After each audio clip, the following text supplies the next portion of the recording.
ስለዚህ በኖዝል ምክንያት የተለያዩ ችግሮች ሊፈጠሩ ይችላሉ። ከነዛ ውስጥ መካከል የተወሰኑትን የመጀመሪያው ጥቁር ጭስን ማየት ይሆናል ማለት ነው። ስለዚህ መኪናችን ስነዳ ጥቁር ጭስ የሚያወጣ ከሆነ ያልነደደ ነዳጅ እየወጣ እንደሆነ እናውቃለን። እዚህ ላይ እነዚህ ምልክቶች ኖዝል ብቻ የሚያመጣቸው ችግሮች አይደሉም፣ ወይም ደግሞ በኖዝል ብቻ የሚፈጠሩ ችግሮች ሳይሆኑ ኖዝልን ቢበላሽ የሆነ ሲሊንደር ላይ ያለው ኖዝል የተበላሸ ከሆነ እነዚህን ካራክተሮች መኪናችን ሊያሳይ ይችላል ነው እንጂ የጥቁር ጭስ ማሳየት፣ የሞተር መንቀጥቀጥ፣ የነዳጅ ሽታ ማምጣት የኖዝሉ ብቻ ሳይሆን የሌሎች ተጨማሪ በጎን ያሉ ተጨማሪ ሲስተሞችን ፌሊየሪቲ ይህንን ችግር ሊያመጣ ስለሚችል እሱን ነገር ማስተዋል ልብ ማለት ግድ ይለናል ማለት ነው። ስለዚህ የመጀመሪያው ጥቁር ጭስን ማየት ይሆናል ማለት ነው። ጥቁር ጭስ የሚያሳየን ከሆነ ኖርማሊ ምንድነው በስርዓት አውቶማይዝድ ካላደረገውና ነዳጁን እያፈሰሰ ወደ ሲሊንደራችን የሚከት ከሆነ ኦብቪየስሊ ያልነደዱ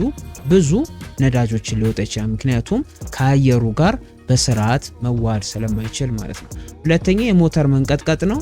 የሞተር መንቀጥቀጥን አመጣ ደግሞ ማለት ምንድነው የሆነች ሲሊንደር ላይ ያ ፊውል ኢንጀክት የማይሆንለት ከሆነ ወይም ደግሞ ፊውል የማይገባለት ከሆነ አንደኛው ቤት ላይ ሚስፋየር ይኖራል።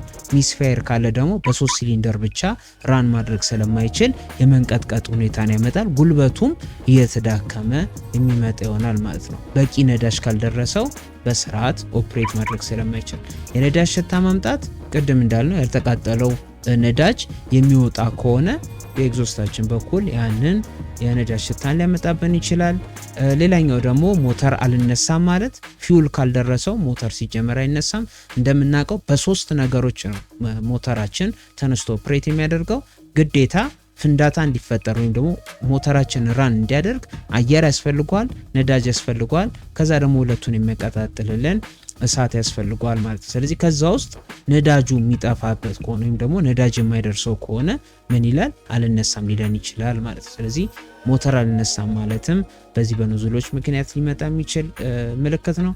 ሌላኛው ደግሞ ከፍተኛ የሆነ ነዳጅ መብላት፣ ቅድም እንዳልነው ሞተራችን ራፍሊም ራን እያደረገ ሊሰራ ይችላል፣ ኦፕሬት ሊያደርግ ይችላል። ግን ደግሞ ያልተቃጠሉ ብዙ ነዳጆች ስለምናባክን ምክንያቱም ድሪብል እያደረጉ ሲሊንደራችን ላይ ፒስት ኮምባስሽን ቻምበር ውስጥ የሚቀመጥ ከሆነ ብዙ ያለምንም ስራ የሚባክኑ ነዳጆች ስላሉ ከፍተኛ የሆነ የነዳጅ መበላትንም ይፈጠራል ማለት። ከዛ መጨረሻ ላይ ሚስፋየርንም ልናይ እንችላለን።